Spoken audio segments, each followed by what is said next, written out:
Welcome to Pure Hustle Podcast. I'm Mike. And this is Orlando, and we're on episode 73. Yeah. In a warm room. It's not that warm. It's going to be an intense podcast. Maybe. Like, are you saying like we're going to be fighting?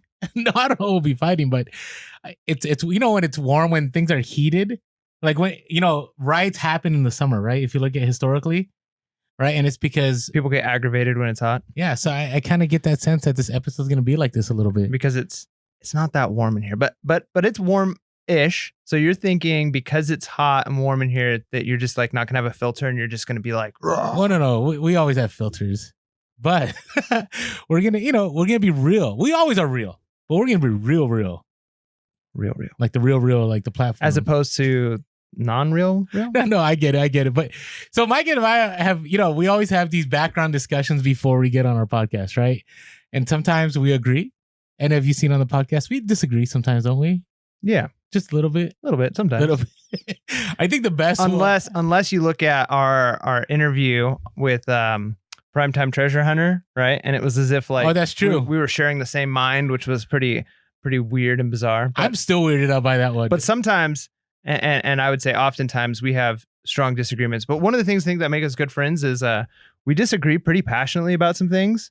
But we're always good about it. No, we're good. We're good. At least I'm good. I don't know. Maybe Orlando like goes home and like I secretly, journal all of this and plot out my vengeance. Oh no. No, I'm just joking. Anyways, all right. Hey, so wow, what a way to start an episode. Yeah. Okay, do you know what we're talking about? Well, yeah. I mean, we talked about it briefly before, and part of the reason we talked about it briefly is I was like, hadn't we already covered this multiple times, right? Yeah. So today we're talking about sharing, right? And let's title it better. Is sharing caring or is sharing not caring? And we titled this one what? Sharing responsibly. Yeah, friends don't let friends share irresponsibly. Is irresponsibly a word? Like irregardless isn't a word, but regardless is a word? Is irresponsibly a word? I think irresponsibly is a word. Okay, just checking. You're the English guy. I'm pretty sure that's not one I've looked up before. So you continue. I'm going to look it up. All right. I need it. Okay. So the reason why we decided to share this is multiple. One, it's about that time, right? It's about that time of Q4 where people will begin to share all kinds of good things out there to source, right? And some of them are going to be okay to share. Some of them are not going to be okay to share. The other is we've already seen fire bolos reach a pinnacle. And once it hits social, we've already seen them tank. The other one is we did get a lot of feedback from a lot of you listeners out there and followers on Instagram saying, hey, you know what? It'd be great to approach the topic of sharing again. And I thought, you know what? Why not? Because it's something, I mean, we share all the time, right? So let's talk about that a little bit, though. Why do we share? Well, there's multiple reasons, and I think we do it responsibly, not irresponsibly, which is in the Oxford Dictionary. So okay, good. All right. So right. It's a valid word. All right. Yes. That's all good. Right. So there's lots of reasons we share, right? And part of it is we're selective about what we're sharing. And we genuinely, Orlando and I both want to help the community. And part of it is I get helped all the time by people who offer bolos and hustles of the weeks and things that allow me to widen what it is I'm looking for. So when I walk into a thrift store, when I go to a garage sale, when I go into my local Walmart or Target, I have a better idea of types of things to look for. I'm kind of honing my craft. And we want to be able to pay it forward, right? And share that with the community. But also we recognize that, there's a time and a place, right? There are certain ways you shouldn't be sharing. And I think that's what we're going to be covering today. Agreed. So going along with what Mike was saying, paying it forward, right? The main reason we started this podcast was to basically share and document our journey. And what ended up happening is we started documenting our journey. We thought, hey, we could help so many more people, right? By not just documenting what we do, but sharing what we've learned before, what I learned before Mike and I started doing the podcast, and sharing what we've learned from others as we've been doing the podcast, right? And so the first thing I wanted to do is just kind of break down the sharing myths, right? There's some myths out there, and we haven't talked about this much. And, we may step on people's toes. You think we'll do that a little bit? I mean, I don't know. I'm not even sure looking at these if I understand if for certain these are or are not myths. So I'm interested in having the conversation. Interesting. We'll have to do this where either you convince me or I'll agree and I'll explain why I agree. So maybe we approach it that way because I'm a Like I want facts, I want like proof, and so we'll see if we can get there. Oh, I'll give you the proof. Let's see it. All right. So the first one is that what we're doing, and we get this a lot. We're not even big YouTubers. We have like 2,000 subscribers. By the way, thank you, all of you, all 2,101 of you. Really appreciate all of you. Yeah, on YouTube, and all of you that listen on the podcast, we appreciate you guys too. Thank you. And on Instagram, and we'll do all that spiel later. But one of the things that people get all the time is like, hey, you're killing the market, right? You're saturating the market. Like what you guys are doing is destroying everything, right? What are your thoughts on that? Okay, I think that's not a clear-cut myth. I think that's a nuanced issue because I think there's some validity to that, depending on what is being shared. So, if we're talking about the type of sharing that we do, I don't think it kills the market. In fact, I think it increases individuals out there. Now, is it possible that it can hurt somebody's business if you're the only person in a city that knows about a certain niche and we bring that niche up? You just went from having the monopoly on that niche to potentially having one or two other people in your community that are looking for those things. But usually we're sharing such one-off things that it's not like here's this stuff that like you're going to be able to find every time you go to a garage sale. It's stuff that you might find once every 4 or 5 years, right? A certain type of item. So I think we have to qualify because I'm sure there are certain people who go out there and they do destroy markets, right? I don't think that we're doing that, but I do think there probably are some YouTubers or... Will we know when we do? Well, will you tell us? The listener? We're throwing it out there anyways. I mean, it's possible, right? Like it's possible, like for instance, I would imagine most people are capable of doing the research and learning a niche, and that it's possible that sharing something or listening to a YouTuber will open up a door for you that you didn't know was there. And then now you're competing in an area where there was only one person in that market. Okay, but here's my question, Mike. So we've had several items that we wouldn't discuss before, right? We're like, hey, we're not going to talk about this on the podcast because it's our own bolo, right? And we're talking about one-offs, right? Mm-hmm. The other one is it possible to pinpoint social media or YouTube as being the reason?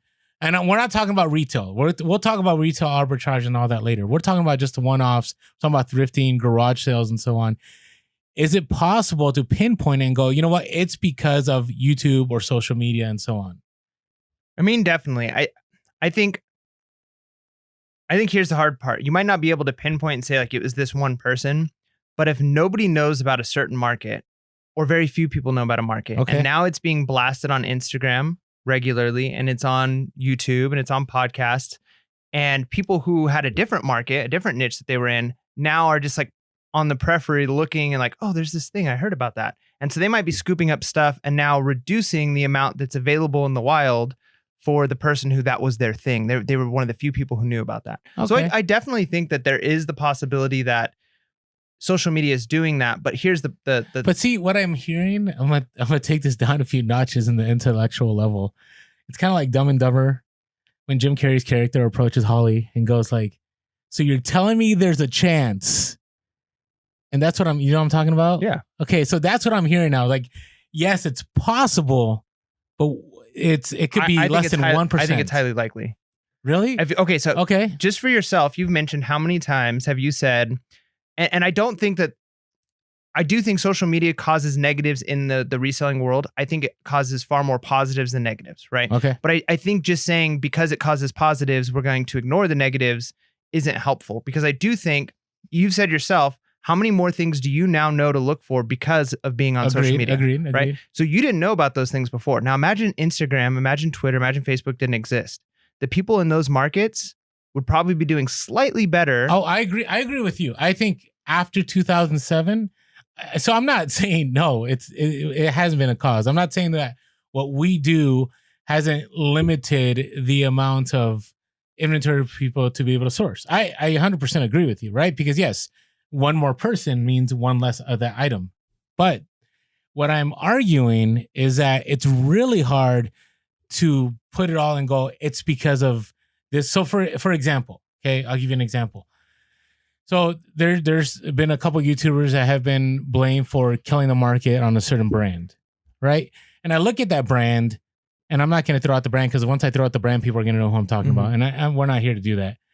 But if I throw out the brand and I say it, people are going to know that that brand wasn't good to begin with. And so what ended up happening is a lot of people are saying, oh, I used to make money on this and da-da-da. But the reality is maybe if a select few, right? Maybe some high end of that brand was worth something, but overall it never was. Right. Maybe So, here's where I would maybe disagree with that, because we're talking about scarcity here. And I think I think it's important to recognize that price is based off of supply and demand, right? Okay. That if there is scarcity of an item, price actually goes up. Now, where it can get confusing is there might be scarcity for us as resellers finding it because so many resellers are picking it up, but there might be a surplus on eBay, right? So for instance, if you pick a certain brand of I don't know, polo shirts or something, right? Like this item, this is a hot one. And let's say it was relatively common at thrift stores, maybe not like super rare to find, but people weren't picking them up. So the number of them that were available on eBay was low. So prices were higher. Now, as soon as you start saying like, hey, I'm making a ton of money on these, then all of a sudden, all of them that are in thrift stores now make it onto eBay, which lowers the price on eBay. So it doesn't mean the item was never worth anything, but what you're doing is you're shifting supply from a place that's hard to get to a place that's easier to get, from a thrift store to eBay. So now the customer base, it's easier for them to get that item, price drops. Agreed. Or ultimately, everybody went to get that item, and the item was already low to begin with. It could be, right. So the price was already. So and again, we're talking. Let me give you concrete examples, right? So, Robert Graham shirts. You ever picked up a Robert Graham shirt? I think I've picked up. I think some shoes, maybe shirts. I don't know. I've never seen those. That's Bellow. If you see, I've never seen them. But so Robert Graham and Nat Nast. Do you know why Robert Graham became popular? So Robert Graham became popular because one of the characters from Modern Family wore those shirts. And it became like the thing to wear, right? So for a lot of people. So, and a few years ago, I want to say probably like 2015, it reached the peak. Nat Nast was worn by Charlie Sheen in 2.5 Men. So that kind of bowling shirt gained its popularity. Well, Modern Family is still around, but it's not as popular as it used to be, right? So the shirt waned in popularity, right? So all the time I would see things like, oh, the market got saturated because of resellers, the value went down. But my argument is, no, actually, the popularity of that shirt went down. Right? That could be a factor. Yeah, absolutely. Right. And then even with with Charlie Sheen and his troubles and then the show and everything, right? Charlie Sheen kind of wasn't that popular guy anymore, right? That kind of waned a little bit. And so Nat Nast isn't as popular anymore, right? So my counter to that is saying, I believe that, yes, is it possible that, YouTuber or somebody that has over 100,000, let's say, subs, talks about a certain brand, that brand is, slowly over time going to get saturated. Yes, it's possible. But my counter to that is it's very hard to say it's because of that reason, right? Because there could be supply, right? There could be there could be an overall abundance that was donated at one point, right? There could be also the fact that things wane in popularity, like I just discussed. There could also be the fact that, trends change and people decided to go with a different look, right? It could also be, the economy at that time and people are focusing in as far as, clothing goes, instead of wearing a flashy Robert Graham shirt, now that things are tightening up, they're going to get more of a, work type of shirt instead of dropping their money. Like they allocate their sources somewhere else. So for me, it's very hard to make the argument to me and pinpoint that scarcity is a result of certain influencers. Yeah, I think that's a good point to make, that in general, there are a lot of factors involved. So to say that an influencer is always the cause when a market crashes would be ridiculous. However, I'm sure or a set of influencers. But I'm sure there are specific items where you could say the majority of the reason for the price fluctuation could have been an influencer, right? Could be. I mean, I think of Harley, right? Harley gear has, and we talk about Harley a lot, but Harley gear has always been a staple, right? Even to this day, you can pick up Harley and you can still make money. You can't make as much money, but that could be for multiple reasons. You could have had, maybe there's a time when there was thousands of donations that were made of Harley Davidson gear, right? We don't know. That's all I'm saying is I just, to me, I'm okay with sharing the one-offs, right? Even let's say, it'd be awesome if our audience grew to 100,000. But I still believe, even if we keep doing our bolos, right? Because there's going to be a point in time, I think, where we're going to get attacked, right? Because we have our bolo segments and somebody's going to say, you just destroyed the market by sharing that bolo. Yeah. Right? That time's coming. Yeah. Well, I hope it's coming. well, I hope it's not coming in some ways. No, You know okay, what I mean? but it means we're growing at least. Yeah. Here's the thing though. So I agree that like people, I think it's human nature to point the finger and say like, I was doing well, something has gone wrong in my model, the way I work, it's somebody else's fault, right?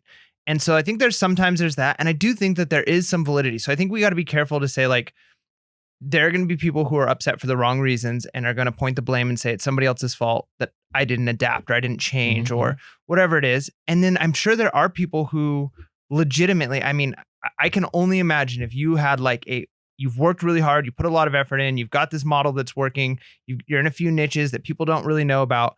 And imagine, I mean, because when we were talking to Craigslist Hunter, he made a comment. I'm not sure if it was on air or off air, but he made a comment about if he were to say something about a certain brand or certain whatever, he would flood the market instantly. But that's retail. He was talking about retail specifically. True. But that's what I'm saying though. Like this, I think it could happen to an extent. Like for instance, I know a lot about, not a lot, but I know significantly more about camera lenses than the average person, right? Because that's just something I'm interested in.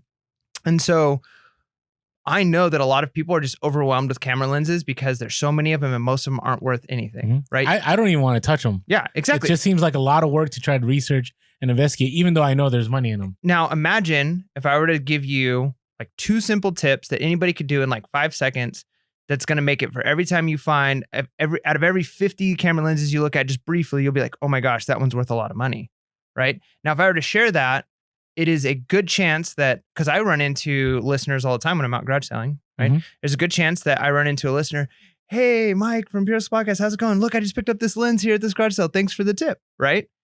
Now I don't have that lens. So it is definitely, I can imagine that there are people, and that's with the low influence that we have. Now imagine if somebody who's bigger, more influential is like, here's a bolo that could wreck a market, right? Now, I'm not saying that like they're the only cause for that, but it could change the nature of somebody's business. Like, is it the only reason? No, but I definitely think that it could be a cause. And I think you got to be careful of not completely diminishing the people who are upset, because I think people go to the extreme and say like it's because of people like you that this market is destroyed, right?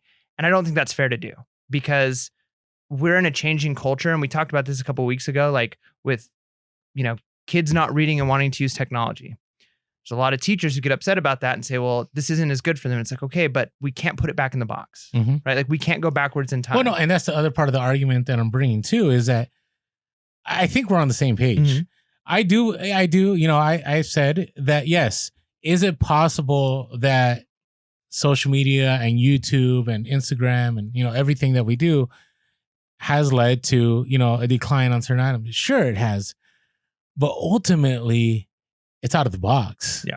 Like I would say, we were talking to Brad, son of a seller, and he talked about 07. Once the iPhone came out, that was the game changer. Yeah. Right. And I'm still in that place where I think it relates to our podcast a few podcasts ago. Like it's an adaptation, like recognizing that, yes, we can get upset. We can, be bothered, and we can say, oh, this YouTube influencer or this group or whatever. And I would say when it comes to retail, that's a different argument. I want to keep saying that. I'm talking about one-offs. I'm talking about thrift stores. I'm talking about garage sales, you name it, one-offs. I think ultimately we can choose to sit there and be upset about it. Like, because there are certain brands where I'm like, I've sold a while. Okay, let's talk about Cricket. Yep. Right? Cricket was one of those that I did not want to share on the podcast. Even though our audience is small, I didn't want one other person to know about it. But let me ask you, what was the reason you decided, you know what, let's share it?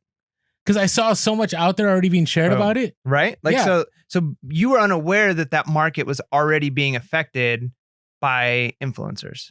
Correct. Right? So I think and it's still out there. I go to garage sales and it's left by itself all the time.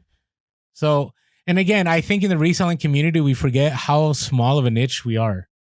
I mean, we're tiny. Yeah, tiny. But I also think, though, if you go to a garage sale or you go to the places, thrift stores, we might be a small niche in the population of the country or of the world, right? Yeah. But if you're looking at a garage sale, now all of a sudden the proportions change drastically. Well, I think you might yeah. be 20%. And I would say since 07, definitely. Think about I don't know if I would do this without an iPhone. Well, and I think, okay, so here's another thing I think too, and I think there's some validity to people who might be arguing it differently, because I want to give a fair. Yeah, at I'm least good with try that. That's why we're doing the discussion. I want to at least, because I've seen people make comments, and I want to try and represent their arguments best I can. So we're on here because we believe we can help other people's lives. 100%. So that's actually our next point. Like, is social media only about clout, right? I think I think, not us necessarily. Everybody's been really good to us. Like, honestly, we've only had like a few negative comments here and there. But, we hear it all the time. And I do believe there are clout chasers. Let me explain clout. Just people looking to get fame or get popular or get more Instagram likes or get more of a following. There are people that are clout chasers that will destroy the market for that clout. Yeah, no, for sure. And I think we'll talk about that.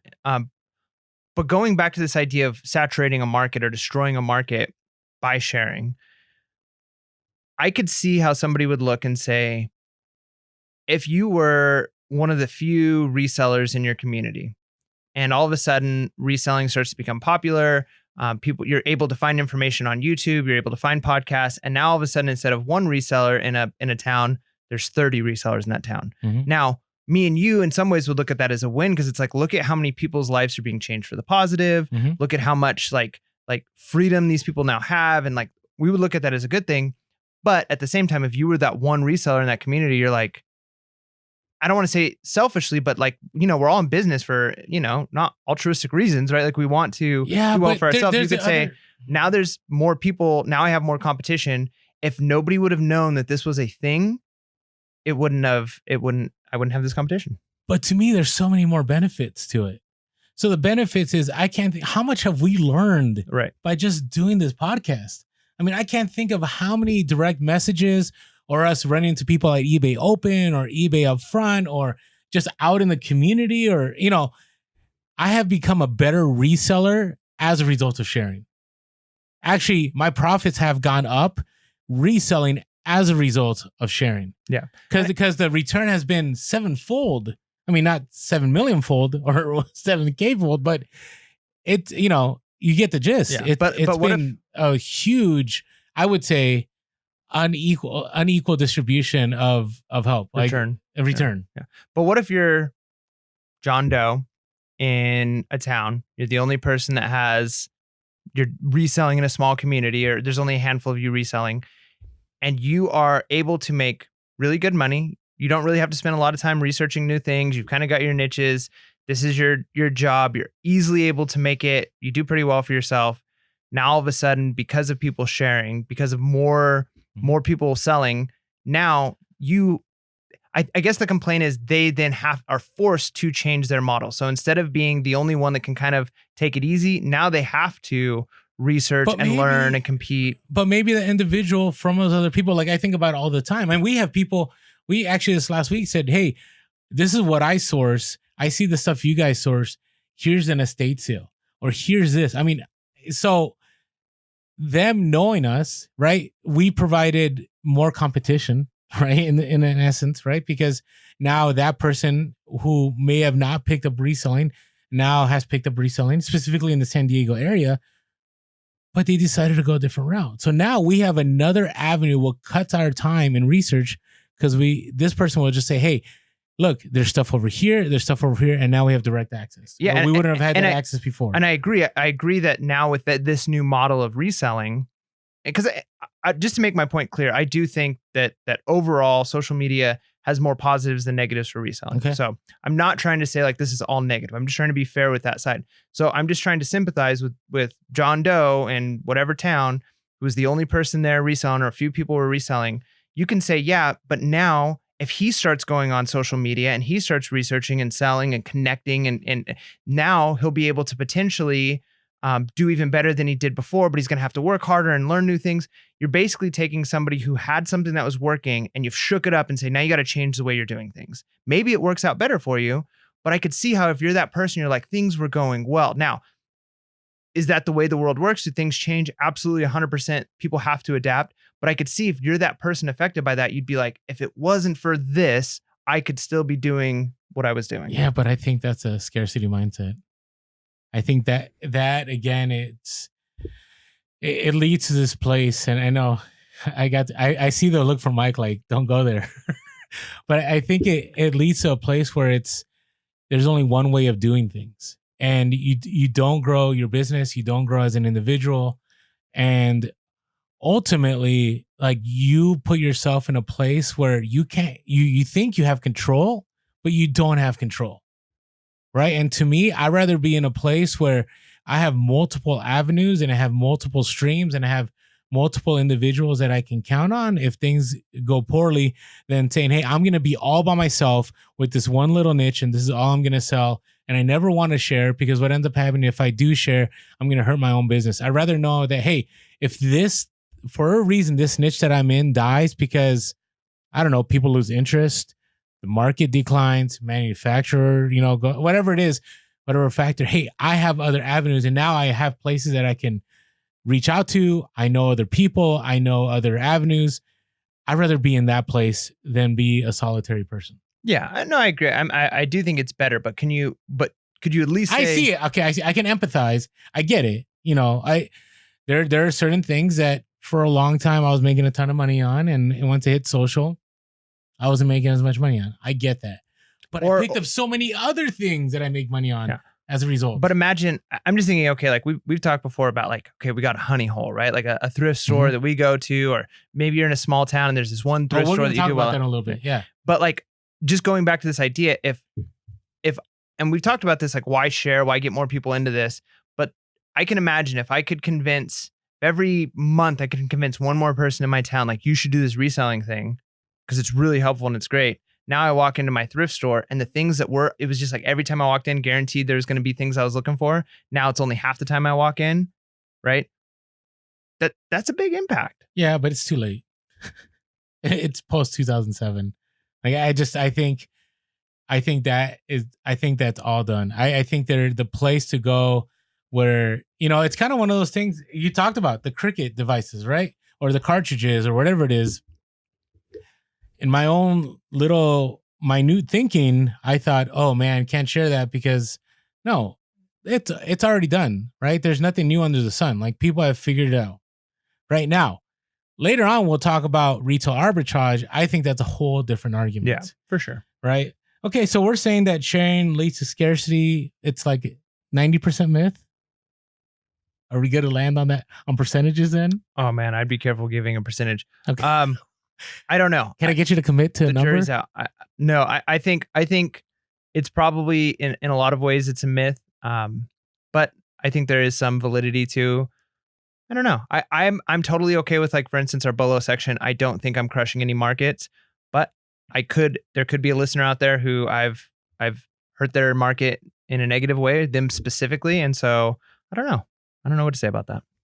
Mostly Mike is such a politician right now. I'm not trying to be a politician. I don't know. Like, I don't know. Well, but that's what I mean. If we don't know, I say we can't say things with certainty. Right. So I wouldn't say 100% like it is a myth. I would say it's probably not as extreme as people make it out to be. Yeah, that's why I'm at 90-10.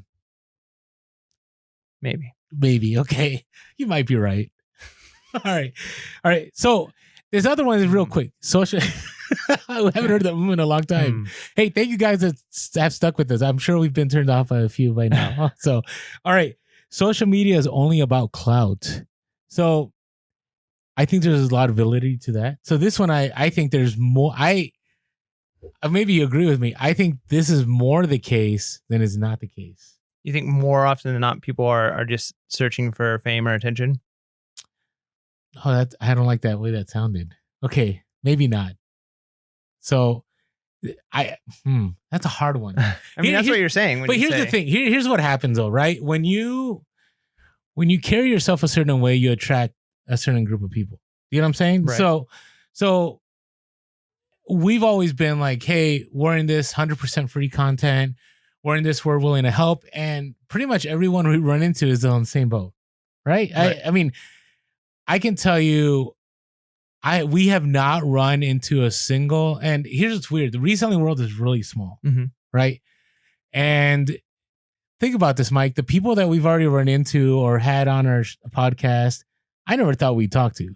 Right. Yeah. Right. I mean, were you in that place? I mean, Yeah. to me, it was like celebrity status for some of these people. For me, it was kind of like, can I get your signature kind of deal? Yeah. Well, I mean, just thinking back at like when I first started reselling, you were giving me like the names of people to watch on YouTube. Like, you've got to watch this person. They'll teach you a ton of stuff. And then, yeah, like, so I can imagine that you're, kind of fanboying out a little bit. No, when you get a okay, but chance to talk to them.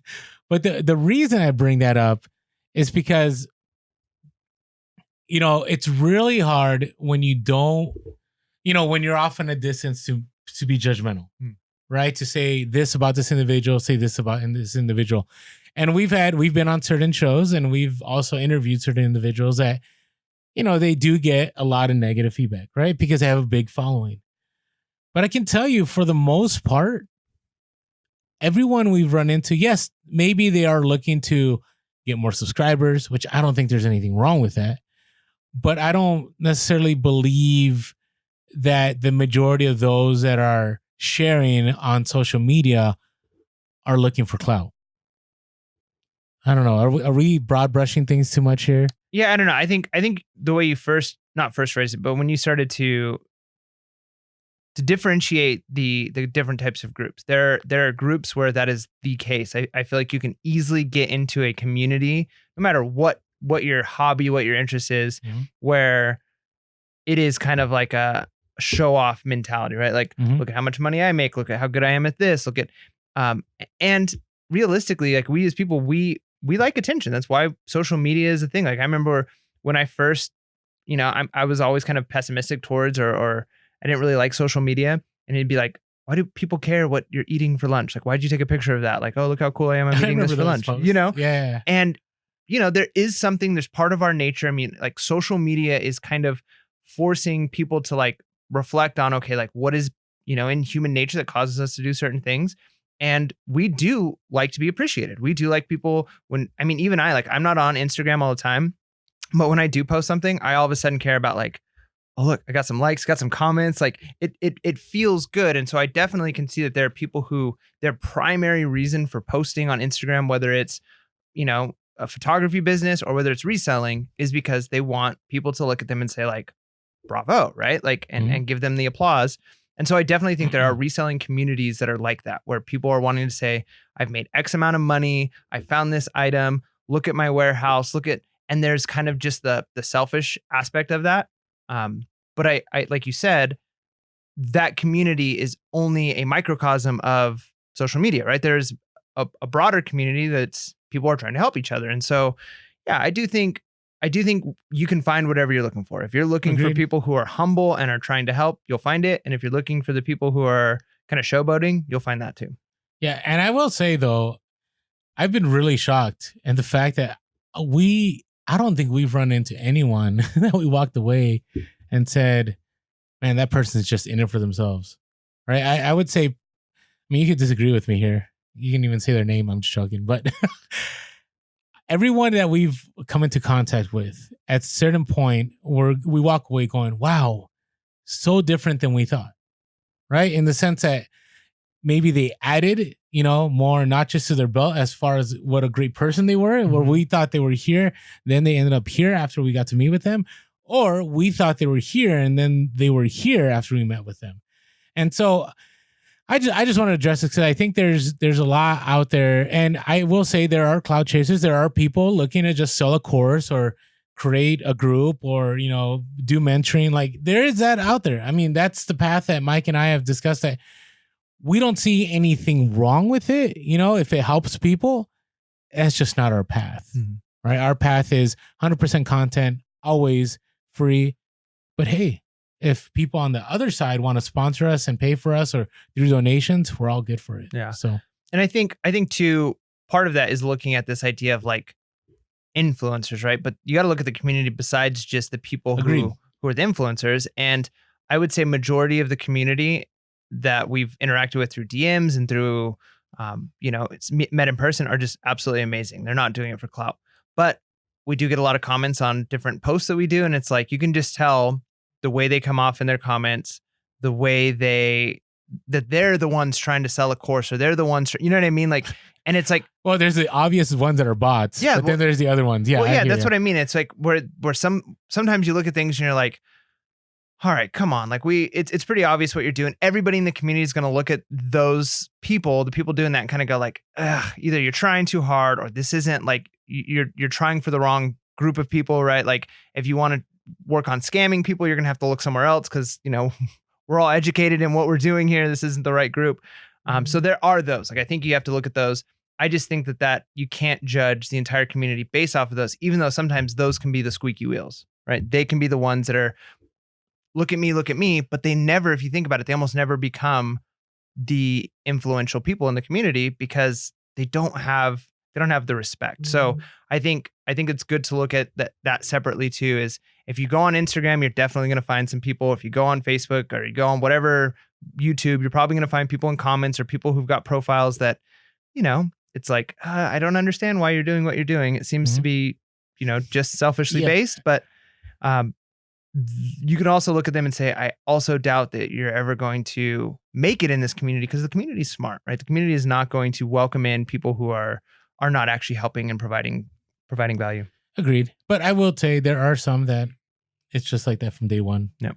You just got to be careful of that. And we always say, if ultimately you end up, well, we don't always say this, but to me is, if you walk away that the only way you can get knowledge from an individual is by paying them, then obviously it's clear, right? Because everybody, you know, even you got to start somewhere, right? You got to offer something right off the bat. You can't just say, the only way I'll share this knowledge is if you pay. Now, to me, I'm always about providing value. And hopefully we'll continue to do that. But yeah, I agree with you. I think, so as far as myth goes, where do we land on this? Is it a myth that they're all clout chasers? No, obviously. Yeah, they're definitely not all clout chasers, but I can see from the perspective, usually people who are going to feel this way to like the extreme are people who are not on social media a lot. What I think. Okay. I think I get that. I would say in the same way before I got on social media, I would, you know, kind of laugh at the people taking selfies all the time. And it's like, oh my gosh, you know what I mean? I had a perception of what they were. And then now I'll walk into a thrift store with a camera and I'm taking a selfie of something and I'm like, oh my gosh, I'm that person. But I look at it differently because, hey, I'm doing this not because for selfish reasons, like somebody on the outside might look and think, but I'm doing this because I'm trying to help people. I'm trying to, whatever it is, right? So what you're saying is judgment doesn't pay. Like there needs to be a point where like the judging shouldn't happen. Maybe. I think there's also some valid reasons for judging people. I just think that this specifically comes from maybe a misunderstanding of the people who are posting the things they're posting. Okay. It's good. I mean, I'm enjoying this conversation. I had a certain idea of what Mike was going to say, and Mike's not following the line. So that's good. That's why I love doing this you podcast. You don't own me. No, not it. Wow. Okay. All right. How about the last? So this one I wanted to address. This is more of, so the store that shall not be named, right, has caught on. I mean, in our own little world, it's caught on, but I see a lot of people hashtagging, you know, STS NBN, store that shall not be named. I see people just have you seen that? No. Like there's just people that will just call it store, like individuals that for a reason decided to take it on. And I appreciate that. Like we're going to always call it until things change, which I don't think will. We're going to call it the store that shall not be named. Wouldn't that be funny if like they ended up sponsoring us and we're like, this episode is brought to you by the store that shall not be named? Yeah, that would be hilarious. So this is what I'll say. So a lot of, you know, I think to me, it's a myth. I think, okay. What is the myth? The myth that the store that shall not be named is doing what they're doing as a result of social media. Where do you land on that? I would, as a result of sharing in the community. I would say it's 50-50. I think it's back to that same My idea. Like politician. You can't put it back in the box. I think social media as a whole is changing the way every company that's worth its salt is doing business. Okay. All right. So absolutely 100%. If any business is going to stay in business long term, they're finding ways to utilize social media. And I absolutely think the store that shall not be named is probably, I mean, we've mentioned it before. You think they're following hashtags and following resellers? I wouldn't be surprised if they don't have a social media marketing team that is checking two things. Okay. Right? Now I know they did watch Craigslist Hunter videos. Okay. I remember that. Yeah. That's so automatically you've got that. Here's two things. Companies care about the way their company is being presented on the internet. Right. So most companies have people who They have a terrible PR team right now then. But- they're getting, I mean, it's now granted you're in the community that you're in. Like Instagram, like it's weird, right? That you follow certain people. Like when I talked to Hugo and Tiffany from Sell Quick, Ship Quick or other people, like I mentioned somebody, they're like, who's that? Right? Oh, I follow this person. Or I follow. So it all depends on who you follow, right? You end up landing. So my sense is based on who we follow, who we're associated with, overall, the sentiments towards the store that shall not be named aren't very positive right now. Yeah. No, and that's not to say that every company, specifically this store, is doing a good job of cleaning up their name, or maybe they don't care, maybe they recognize. I don't think it matters. But it does, right? Like we've talked about it before. Like I do think, and this is all like assumptions, but I do think that if certain stores continue to up prices to eBay quality or eBay prices without selling on eBay, right? They're hoping to get it from customers. They're going to recognize that it's more difficult, that resellers are packaging in to the price that they're selling things for, the time that it took to go find it, the time it takes to take pictures, the time it takes to ship it, the shipping cost, right? All of that is being packed in to that price, and finding a customer across the country that wants it, right? So if the store that should not be named thinks that they can get that same price without packaging all of that into the deal, it eventually is going to start to fall apart, right? So they might not care about resellers to an extent or follow, but eventually it is going to make an impact on their company. If they recognize that resellers who might be 20, 25% of their business aren't shopping there anymore, no company can survive taking that kind of a hit without addressing it. No, I agree. I didn't want to drop a news story though. I want to read a little bit of it. All right, let's hear it. Okay. So this is from 2005. Okay. This is pre-iPhone. This is before YouTube, before Instagram, before Facebook, before all of it. Let me share this. And I think I shared this a little bit a year ago, but let me just share this. So think about it. Okay. So before I read this, think of the context here. Okay.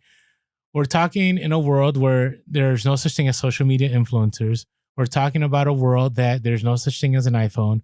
We're talking about a world that there isn't a way to get information unless you like went on a computer and you got on eBay.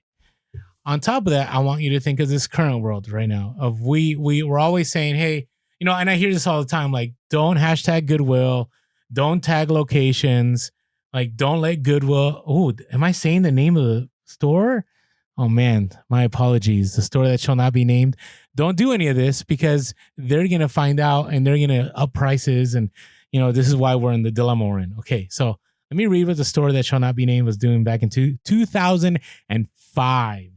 Okay, so I don't want to read the whole thing, but okay. Once upon a time, if you had a passion for vintage Wizard of Oz puzzles or glass-handled knives, or if you needed clothes but couldn't afford new ones, by the way, this is from the San Francisco Chronicle, 2005. You went to flea markets or secondhand stores or garage sales to buy pre-owned items you coveted. You had to be willing to comb through a lot of junk, blah, blah, blah, blah. I'll keep reading. Then along came the internet. Anyone with a digital camera computer can now offer the wicker baby carriage or that old-looking painting of a gristmill to customers who number in the millions on sites such as eBay and Craigslist. Remember we talked about you didn't know that Craigslist was around? This is 2005. Okay. Now, it says, I'll just say the name of the store, Goodwill has discovered this trend and is trying to price items more realistically in order to get a larger share of the profit from reselling donated items. To do this, it is now employing at its warehouses sorters who have a better idea of the value of the merchandise the company receives. In addition, these sorters direct items to the stores where they most likely find a buyer who will pay top prices to Goodwill's internet sales site. This is '05, by the way, where more desirable items will be viewed by thousands of potential buyers. This has produced an interesting tension at the 16 Goodwill stores in San Francisco, Marin, Goodwill calls people who buy things for resale pickers or vendors.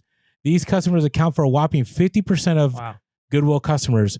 Ordinarily, stores would want to keep such a large group of customers happy, but this is the exception to the rule because happiness for a vendor today is finding stuff cheap to resell for much more. Now, this is a Goodwill rep. This is a quote. We used to encourage our vendors, so resellers, right? Goodwill brings in people who know what things are worth, which is annoying. This is a vendor. Now they mark things up. You lose the idea that you might find a treasure. This is 2005, by the way. Let me give you an example right here. So did you see, I don't know if you saw Instagram stories. I was on Mission Street in San Francisco at a Goodwill, and I found a lot of good stuff this last week. For example, this is from the article. For example, a sorter at the Carnivorous, whatever, Goodwill warehouse on Mission Street spots a large E Levi's tag. Wow. On a pair of slacks, a scarce commodity, and sets the pair aside for the Haight Street store, which concentrates on high-end vintage clothing. She also finds a Chanel blouse and sends it to Goodwill's boutique at Mission and 19th Streets, where its designer label and cachet will more likely be recognized in values. Jersey's a store on Clement Street in San Francisco, so sports memorabilia donated to Goodwill. A replica shirt that might bring in $4 in the general mix will likely sell for $8 to $12 there, da-da-da. So, and I'll post this article in our link tree, in our Instagram. Actually, we'll post it on our YouTube. But the story goes on and on and on. It talks about, let me share another part here. The books, right? We talked about books, right? And it shares how they have a scanner for books. They said, like Borders, said Thompson, hopefully he's nudging the store towards putting out seasonal clothing. I have 50-something trailers of fall clothing, but then when we talk about books, I'm trying to get to the section on books. Maybe I missed it. It's in here. You know what? I don't want to belabor the podcast, but they talk about using scanners so they know what they're selling for to be able to sell it at price for profit. So to me, Goodwill has been in this game way longer than social media has been at it. Yeah. Now, I think just all great points, but I think it just solidifies the fact that is Goodwill using social media as a way to continue this process that they started back in 2005? I think so. I don't know. In my experience, I mean, I know a lot of managers, they're like, why would we waste our time? The amount of time it takes to follow a hashtag or to watch the videos, we can get done by sorters. And I've been there. I've seen them research things on eBay. Yeah, no, I agree. But what I'm saying is the sorters are, and probably especially if you're thinking like broad, like across like nationally, they're probably, because for professional development for them is to learn those things, right? Mm-hmm. Like you're not going to look up every pair of jeans, but if you've learned that big E Levi's are a big deal, you don't have to look up every pair. It's like, oh, here's one, right? Well, let me throw another wrench. Can I throw another wrench? Maybe, if it's actually a wrench. It's also Salvation Army. Uh-huh. So Salvation Army, you know, I share this. Are you going to read another book? I'm not going to read another book. I know. Mike loves it when I read articles. I know. I hate it. When I taught, I made sure never to read the PowerPoint or never read the book. So I get it. But, and I'll throw this article on too, on our link tree, but they're doing the same thing. They're finding stuff. There's a pair of Briar's horses that they found, and they were going to price them for $25 to $30 each. They decided to put it online for eBay, and they sold it for $3,939. Nice. Right now, here's the other catch. So there was a reseller who found out what, you know, Salvation Army and all were doing, and she decided to work for the Salvation Army, and now does all their reselling for them. So think about it. So it's not just social media. It's other resellers catching on and going, hey, we could do this too. Like, we're able to make this money. So what I want to say out there is that I think it's unavoidable. Yeah, it's unavoidable. But I do also think, you have to clarify, you're saying social media has impacted it. There's no way it hasn't, because in the same way I feel like you can't speak out of both sides of your mouth. You can't say social media has completely changed the way resellers are able to resell, and at the same time say, but there's no way that a company like Goodwill would use it to change the way that they're reselling, right? Like, if it makes that big of an impact, in the same way that we could tell our listeners, like, stop going on social media, stop watching YouTube, stop listening to podcasts, just look up everything on eBay. That'd be obnoxious, right? Like, we'd basically be saying there's no value in anything that we're doing. If we really believe there's value in what we're doing, then absolutely it's worth the time of sorters. I think that's a great point. I really do. I think that's a very valid point. What I'm trying to counter is, I mean, the reason the store that shall not be named came up for two reasons, right? One was because we were kind of frustrated at their policies and practices. And the other one is that there's this conspiracy of like the boogeyman, like the store that shall not be named is following you, right? If you block them, you'll be able to stop them from finding this information, right? Or if we stop using hashtags or we stop geotagging, which in the end, let's say all that happened. Let's say social media went away like it was in 2005. The store that shall not be named would still be doing the same thing. That's my only argument. They wouldn't be doing the same thing they're doing now, because they're. I'm sure they're using social media now. I think so, but I don't believe it's. And again, this is all anecdotal from people I know, people I've talked to. There's the article goes on like in that warehouse on the wall they have like bolos, pretty much like keep an eye, and that's in 2005. So my argument is ultimately that social media and YouTube and all this is something that we got to be careful and understanding that we need to share responsibly, but it is not the reason as to why we're in the place we're in. Like, I don't think it's the ultimate reason. Yeah, no, I agree. I just think that we also have to recognize and say that this is the shifting of the time, and it does change the way that businesses, including resellers, are doing work. So we can look at it and say, social media, I think we have to say, has negatively impacted in some ways reselling, but it's also positively impacted it. And then the real question is, have the positives outweighed the negatives? And I think they do. 100%. But I think 1,000%. But I think that you can go the extreme on either direction. But the extreme of saying like, okay, if we blocked Goodwill, they're not going to find it. Well, you don't know how social media works, right? People are going to make ghost accounts, and they're going to be able to follow. Like, they're going to know what's doing. They're doing market research the same way. Imagine a store that shall not be named that ghost accounts. Oh, absolutely. That'd be hilarious. I 100% believe they do. You think they do? If you market research, between research and development and market research are the things that most companies are going to pour a significant amount of their resources into. Okay. Right.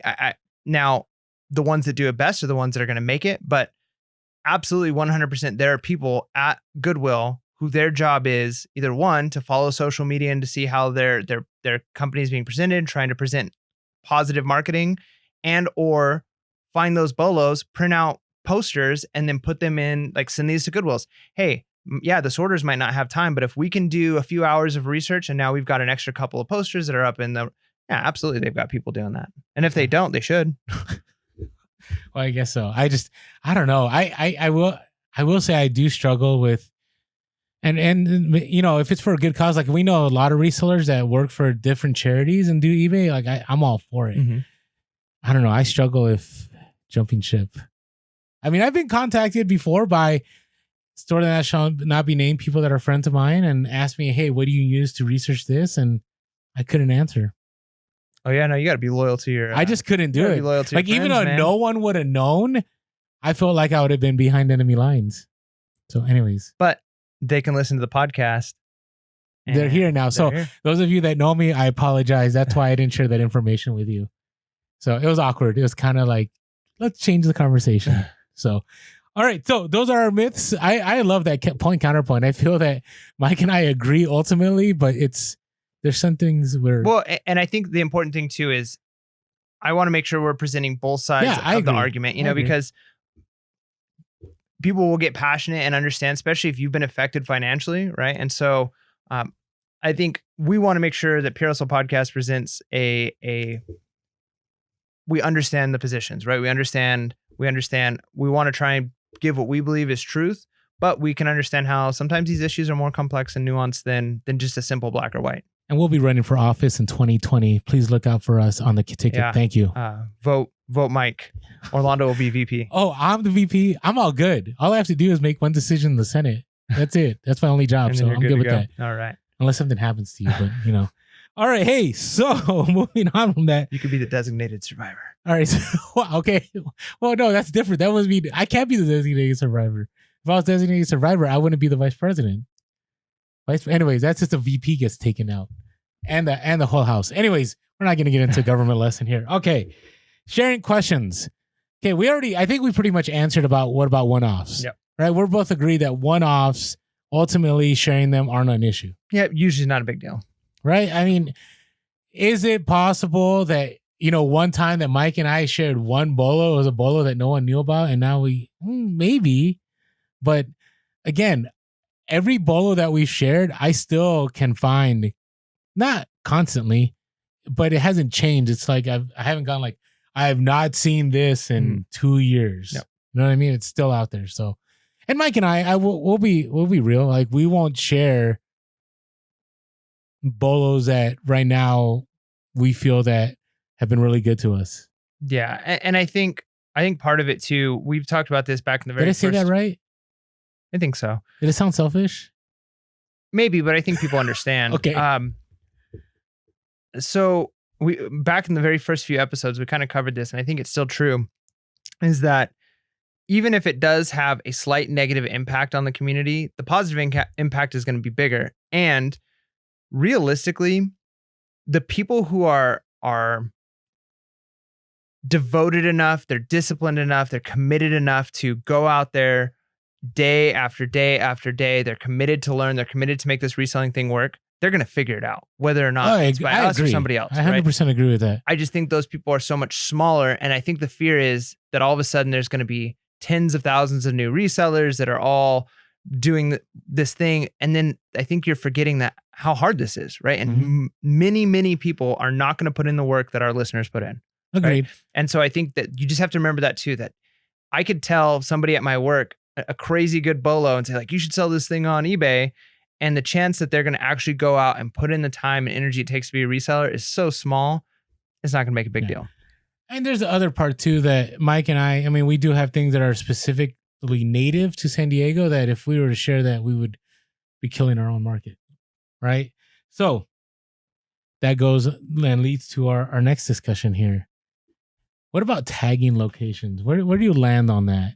So a lot of people say, don't tag the store that shall not be named. Don't tag this place. What's your thoughts on that? I think some of that goes back to the previous thing we were talking about is like, will they be able to use that as research? Which I don't know, maybe, probably, maybe not to the extent we think so. The other aspect is, okay, we've talked before about like honey holes, right? Like sometimes you spend a lot of time and energy finding a vendor, finding a location that might not be as well populated. Maybe it's not as it for some reason it gets significantly more of the items we're looking for. And I would say if that's you and you've put in hours of work searching, finding this place, being committed to it long enough to see if it's actually a place that's worthwhile, don't just give that information away. Yeah. Right. Because that's basically like, I've put in all this work. Now let me just give all of that work I've done, give it away for free, and then diminish the outcome of that work. Agreed. And so I'm just going to be all right. I'm not. Here's the thing. We'll talk about this later, but people have different perspectives, right? So my perspective is don't tag locations. Now, if somebody tags a location, I'm not going to go after them. I'm not going to say anything. Like, people can find that location anyways, right? We're just, we expedite it. So for example, when I was outsourcing in the Bay Area, I did have people DM me and say, hey, check out this place, check out this place. I was careful to not tag locations, right? Because I didn't know if that was someone's honey hole. I was careful, right? And the other part of it was I didn't, want to end up in this place where, I go to San Diego, I'm at a location and people are like, hey, why'd you tag locations over here, but you didn't tag your own home place? Yeah, you don't want to, right? That would be messed up. That would have been messed up. The other part of it is, hey, if people DM me, for the most part, I'll let them know. Every once in a while, there's some places that are, I would say, so good that I just tell people, hey, there's many clues to figure out where I was at. And I give an example, like our eBay stores, right? We were for a long time, and we're still, the only reason I'm not a big fan of sharing our eBay store is it kills our metrics. Yeah. Right. Right now I have certain items that have had hundreds of views and multiple watchers. And my guess is it's either it's listeners or somebody on IG that wanted to see if it sold what it sold for, or I guess it's just people researching. I don't know. But once we started doing the podcast, as the podcast got bigger, a lot more of that started happening. Right. right? And we had a lot of influencers tell us like, be careful. And now we haven't had anybody do anything negative. We've had a lot more sales as a result of the podcast. But I would say be careful, right? Because you don't know what you may be sabotaging inadvertently, especially when it comes to stores. Because there are certain people that have certain stores that it's very valuable for them to consistently go to that store. And I would hate to be the one that ends up sabotaging that store. Yeah. Agreed. We're good with that one? I think it kind of reminds me of where I used to grow up. There was a couple of like really unique hiking trails that were like locals only knew about it because there wasn't a lot of hiking places. People didn't really come there for that. But there was like a cool creek that you could get down to, and there were some waterfalls, and it was like a local only thing. And before long, it's one of those things, social media comes out, pictures start coming up, people start sharing where it's at. Next thing you know, a blog gets written about it by like a famous blogger of this really cool place. And here's how you find it with like directions and locations. And now this cool place that you could go, every couple of weekends, and there might be like 20 or 30 people there hanging out, having a good time. Now all of a sudden there's hundreds and hundreds of people there. There's nowhere to swim anymore. It's not fun. And it's like, oh, seriously, like, why did people have to do this? Right. And so I think it's that same thing. Like, know who you're sharing with. No, don't ruin the ecosystem, right? It's kind of what we're saying. But I want to add another caveat to all this. There are some places that the velocity of goods that go through them, it doesn't matter. I mean, I can think of a couple places right now that every day it's like Black Friday, but it doesn't matter. I walk out with all kinds of goodness. And not only local, but in other parts of the country that I've been at, that I could show up Monday night, I could show up Saturday morning, Thursday afternoon, and it's amazing what's in there. So, but be careful. And again, this is a perspective. I want to be clear with that. Because if you tag, I have no problem if you tag that place. Just understand that there may be inadvertent results, but I'm never a fan of hating or calling out people. There's just too much going on in my own business and what we're doing with the podcast to waste my time doing that. Yeah. Yeah. And I think too, I've seen, on social media where people do things a lot of times innocently, and it might not even actually be a bad thing they're doing, but somebody perceives it as like, oh, you've hurt the market or you've instant judgment. And they get attacked. And I think one of the things we have to remember is we're all people, right? Like, we're humans and people make mistakes. Sometimes you might be the one making the mistake and you're the one doing the attacking. You're blaming somebody else for it. And you've got to realize that these are people with real feelings, and most people aren't walking around like, I want to ruin your life. I want to ruin your life. And so if they do something and you think that they're affecting you, DM them, say like, hey, this is the situation. I always look at it like this. Don't ever say something online that you wouldn't say to somebody face to face, sitting down, like having a decent conversation. Now, if you're the kind of person that, like, but there are some people that would. Yeah, if you're the kind of person that, like, you just meet somebody on the street and you're gonna like cuss them out and yell at them, and you've got no problem with like doing that to somebody's face, then there's other issues we got to work on. You know what I mean? Like, but realistically, a lot of times people are more willing to be cruel on the internet because it's easy. And I do this, this happens with students all the time, right? And I think kids are a good indicator of the same things that happen. Well, the same things that happen with adults, but the emotions are so much bigger that you can kind of, you see it easier, And so kids will say things on the internet to somebody, and then you sit the two kids down and you're like, all right, now tell them that same thing that you just told them on the internet.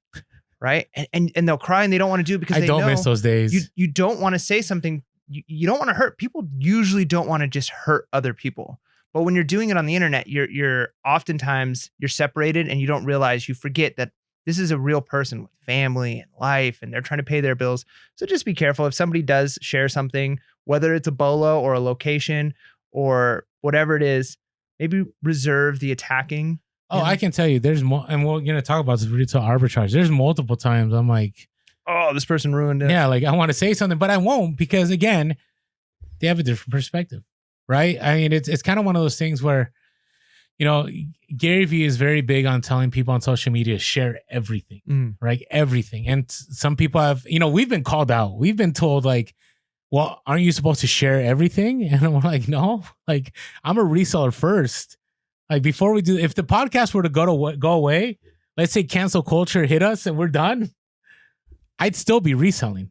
Like that's not going to go away. So I'm going to be careful. I'm going to share responsibly on this platform of the podcast, on YouTube, on Insta, wherever we're at, on TikTok, whatever platform we're using. Now, are we agreed on retail arbitrage?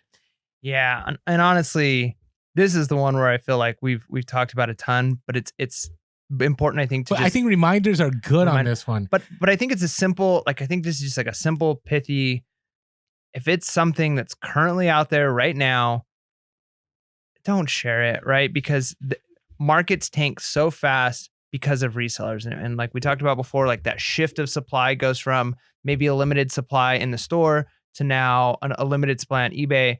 But if you're the one that found this item that's like, hey, I could sell this on eBay, and now everybody is doing it, like, I don't know. Well, I mean, we know examples. I mean, Monopoly for Millennials is the biggest one. And again, I have... From last year? Yeah. I mean, and here's the thing. I'm not directing this towards any one individual because, yeah, there was a YouTube video. We'll throw it out there. Everybody knows about it. But it was already happening before that. Yeah, people were blasting it on Instagram feeds. I'll never forget. And Will from Thrifty Nomads can testify to this in the comment section if he watches the YouTube, that I went to go visit and I showed up and my pilot was stacked full with Monopoly for Millennials. I mean, I had hundreds. I don't know, maybe like 200. Okay, I don't want to say hundreds, but like 200 in my car. And I remember he approached my car. He goes, "Bro, what is that?" And I go, "It's the Bellow, man. Like if you get your hands on this, get it."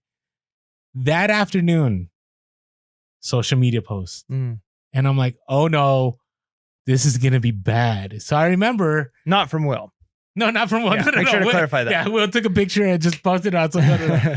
Not from Will. Do not edit this video. Not from Will. So what ended up happening is instantly it started happening. But I think about other situations where there were other items out there.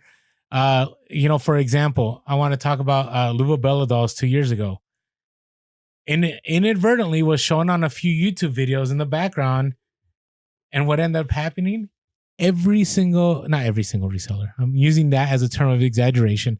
Every single reseller went out there and sourced this. So here's the other danger. When you show retail arbitrage, you may cause scarcity that is not real. Well, and here's the problem: is scarcity is actually good for a reseller. It's not good if you're not. It's so scarce you can't get a hold of it. But usually that means prices go up. Here's the problem, I think, which is unique with reselling with scarcity. So if an item is selling for $20 at Walmart and you can sell it for $50 on Amazon, okay? You go and you buy a bunch of them, and so does every other reseller because it becomes popular. Now, all these people have items. Not everybody is going to go and say, well, whatever doesn't sell, I'm going to take back to Walmart and I'm going to get my money back. And a lot of people, maybe they don't agree with that or they don't have time for that, whatever it is. So they're going to say, you know what? This market's starting to dip. I can't get 50 for it anymore. Actually, I can't even get 35 for it anymore. I'm going to start losing money. I'm going to drop these off. I'll sell these for $15.99. I'm going to take a loss on each of them, but I'd rather take that loss than the whole 20, right? And so now people are selling them for that, and you've got yours and you can't get rid of them. So you've got a whole, car full of them, and you're like, well, now I need to sell them for $14.99 if I'm going to be able to make. And so instead of Walmart's still selling them for $20, right? But now people can get them actually cheaper than you can get them in store because resellers are doing this race to the bottom thing. So that is where the problem comes from. The scarcity, I don't think, is the problem. The problem is a surplus in the wrong hands. Yeah, but let's talk about a Bellow we had last year, right? Do you remember the one that you and your wife were ninjas? Oh, yeah. Okay. Our ninja. So I had sold Mike, I didn't charge him anything, that this was a major Bellow, right? I mean, you could say that I was pretty adamant because yeah. Like you convinced me to go out like at 1:00 in the morning to a Walmart after the podcast. I'm so tired. I'm like, I've got to hit this Walmart up and get this item. I say that because the year before I killed it with this. I killed it. Well, so Mike and I think we had a huge share of the amount of these items in San Diego. In San Diego area. I think we were now. There were other. Isn't that weird? It is weird. So, but we went to certain stores and I'd ask, because I knew certain employees and they'd say, oh yeah, so-and-so showed up and they already picked up like 80 of this and 60 of this. And then what I started thinking about, I was like, wait a second. Because, after a month, right, I kept telling Mike, like, demand's going to kick in. Demand's going to kick in. Demand never kicked in. Nope. Demand never kicked in. Nope. I still made money on it. I didn't make a lot. Yeah. Did you end up at a loss? No, I made a very small amount of money, not worth the time, but worth the knowledge, right? Yeah. The experience. Thank you, Mike. Appreciate that. So what ended up happening was that scarcity that was created because of sharing. Like I created that scarcity with sharing with Mike, right? Because there's no way because what ended up happening with this item, there was a 2-item limit too. Mm-hmm. Right? So we had to get creative in how we ended up picking up and sourcing these items. So I may have inadvertently created a scarcity with Mike. Other resellers may have created a scarcity, and it was a reseller scarcity that happened. Yeah. Right? That's what happened. It's kind of like fingerlings. I keep saying there'll be a day when we never say fingerlings again. The demand has to come from the customer, right? The demand can't come from resellers. But part of what we do in reselling is we are, what's the term for it? We're speculators. We are professional speculators is what we're doing is it's the same thing like people do with stock markets. And you don't just guess. You're not like throwing the dice and saying, well, I hope. What you're doing is you're taking as much information as you can. You say like, based off the information I have, I think the trend is going this direction. And so there has to be an element of speculation. It's not 100% for sure. And so sometimes you win, sometimes you lose.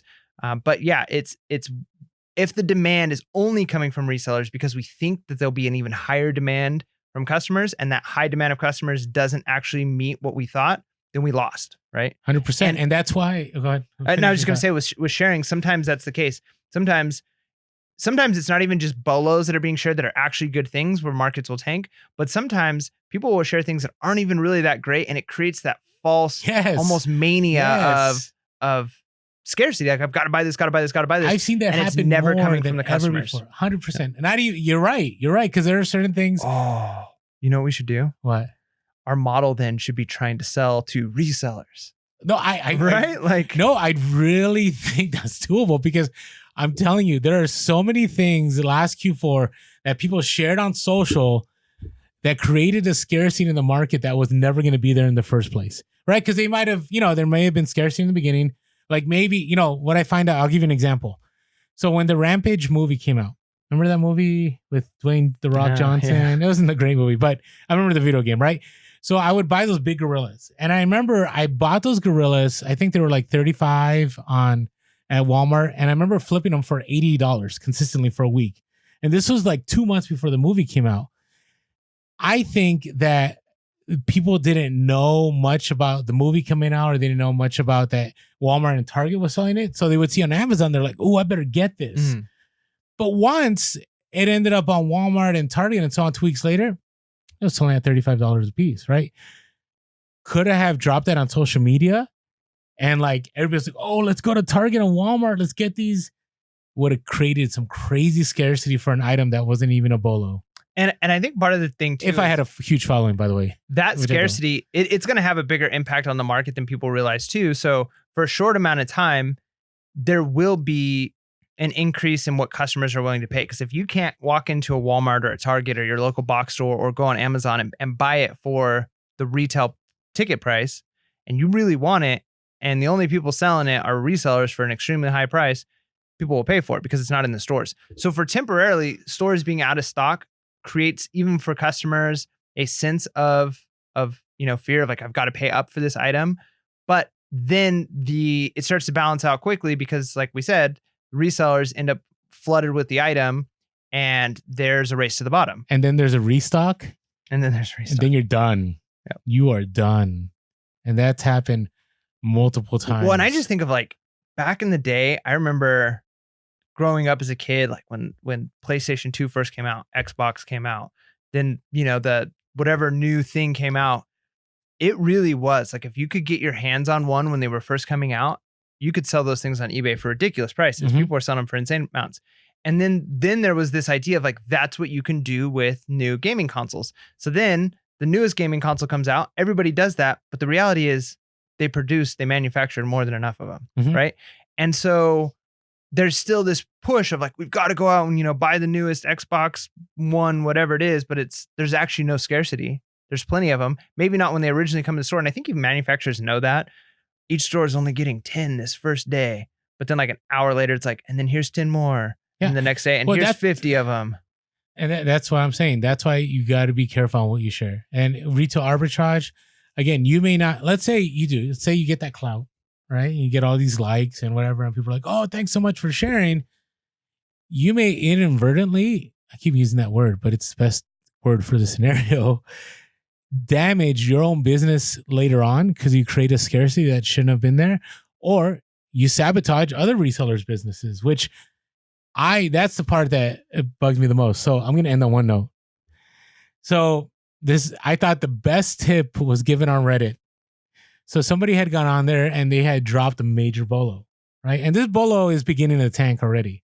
It's not a tanking level yet, but I would say by the time this episode is dropped, it may be there already. So this person said, hey, anybody pick up blank, blank, blank. And this person responded with, just a tip, it's usually best to wait until it's completely died out before making a post like this to 140K sub. Just leaving it there. Okay, let's go to our hustle of the week.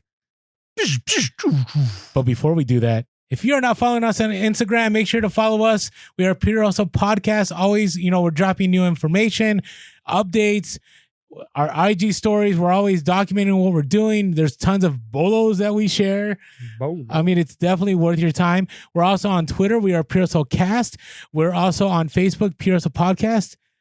And we're growing our TikTok now. Mike is so skeptical. But hey, there's a small growing reselling community on there. So if you want to see us do stupid stuff or drop knowledge, we're on TikTok also. There you go. Okay. All right. Now, you can always hit us up on the email, purehustlepodcast@gmail.com. You can always give us a call, 619-738-1170. And hey, want to say we appreciate all the reviews. Again, Mike and I, you want to share your line about how reviews help us? Yeah. Honestly, like, we get all the time where people will tell us, like, you've helped us so much. Thank you for all that you do for the community. Thank you. And that is in and of itself, like, the reward, right? Your appreciation, Agreed. Like, it means the world to us. It's why we do what we do. But the way that you can show gratitude that'll help us the most, that will really, impact us in a positive way, is go on to iTunes, leave us a review, let the world know that this is a podcast that's helpful for you for reselling. Because realistically, that's how most people, and we have a YouTube following. Those of you watching, thank you so much. Yes, please subscribe and hit the notification. And if you're not following us on YouTube, please do that. But majority of the people who find us are going to find us through iTunes, find us through podcast. And if we've got a lot of reviews there, if it's kind of just positive reviews. Everybody knows the way algorithms work. It's the same way, right? The more reviews we have, the more stars we have, the more likely that people are going to be able to find Pure Hustle Podcast. And to us, like, that means more than anything else. So thank you so much for those of you who've already left a great review. If you haven't and you're interested, please feel free to do so. And if you hate us and can't stand us, let us know in a DM or something. And then we're good with that. Yeah. Leave us a voicemail. We'll make sure not to put you on blast. Oh no, that'd be cool. Like, I would totally put like negative voicemails on our podcast. No, we are not. No. Yeah, as long as there's not like any cursing or anything. Why would we do that? All right. Anyways. Okay.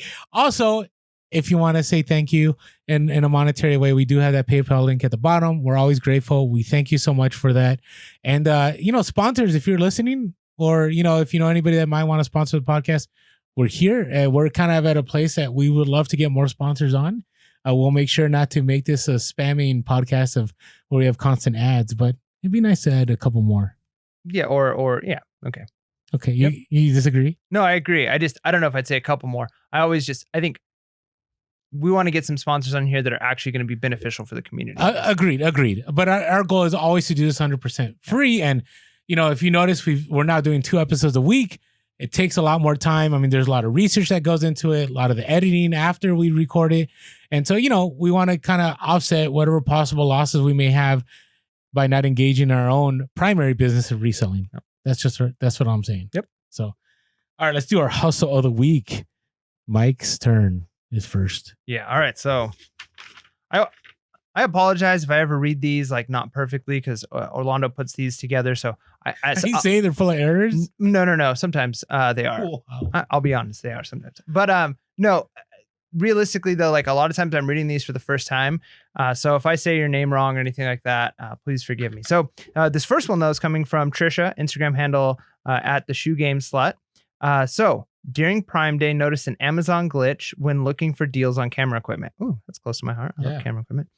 So put in separate orders, not to get red flagged, and the glitch was in play for about 10 minutes. Picked up 11 lenses. Oh, lenses are where it's at. And 6 cameras for less than $2,000.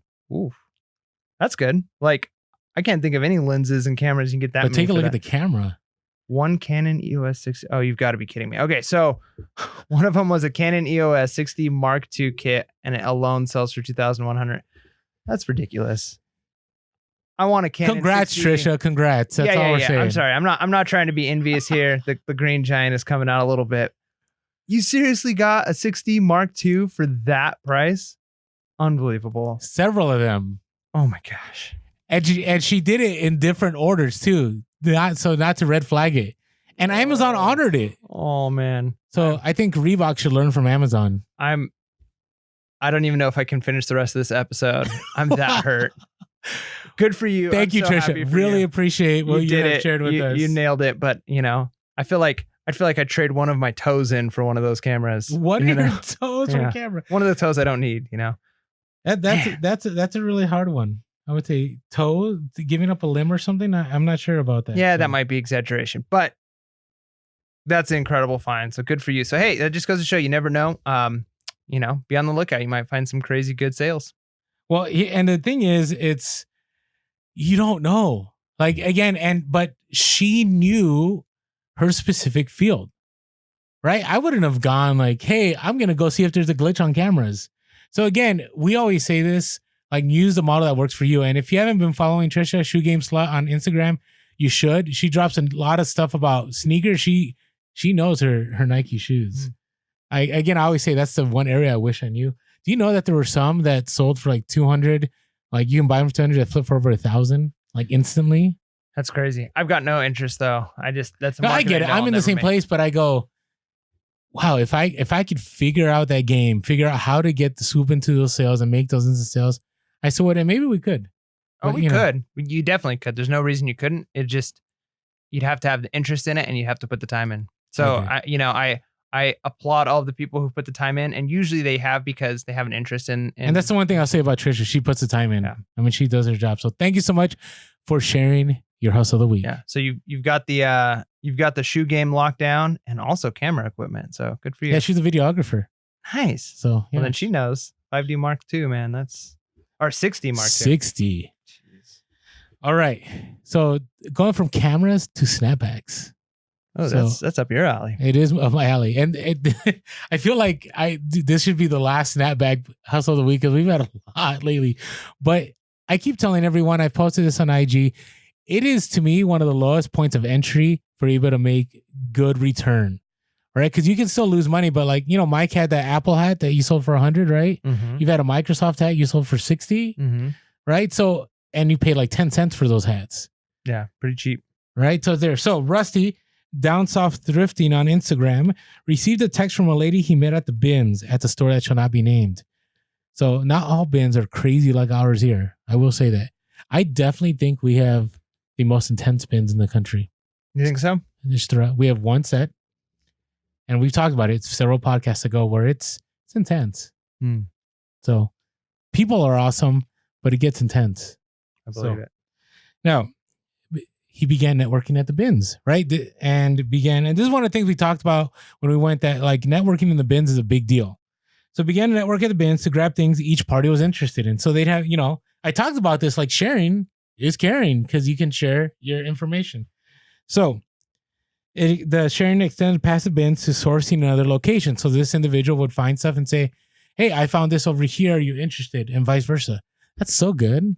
Like I have some people like that too. It's very powerful. Eventually, the text was referring to a bin of hats she was selling.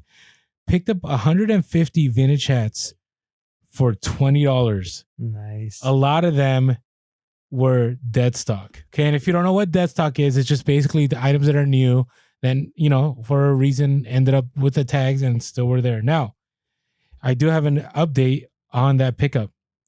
So remember, paid $20 for all these hats. Okay. Already sold 4 of them for $30 each on Facebook. Wow.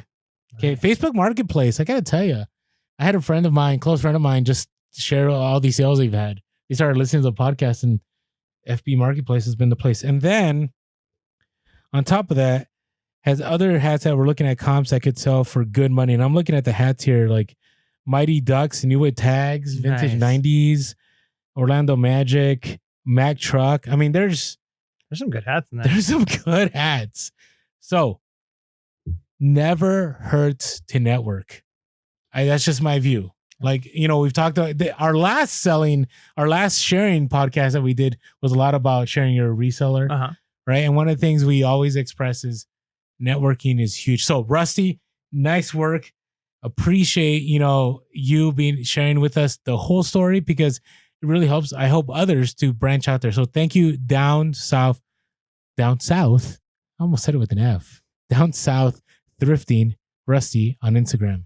Nice. Cool. All right. Our next one comes from Mark, Instagram handle Larkamarky on Instagram. And we met him at eBay Open. Oh, yeah. And he's local too. Yeah, that's awesome. Okay. So it was in La Jolla, so local around here, for some estate sales, and stopped by a Goodwill afterwards and saw a big leather decorative lion without any markings other than half of a made in England sticker. So I didn't know anything else about it, but started looking it up, said this is pretty good quality. It's thick. It's nice.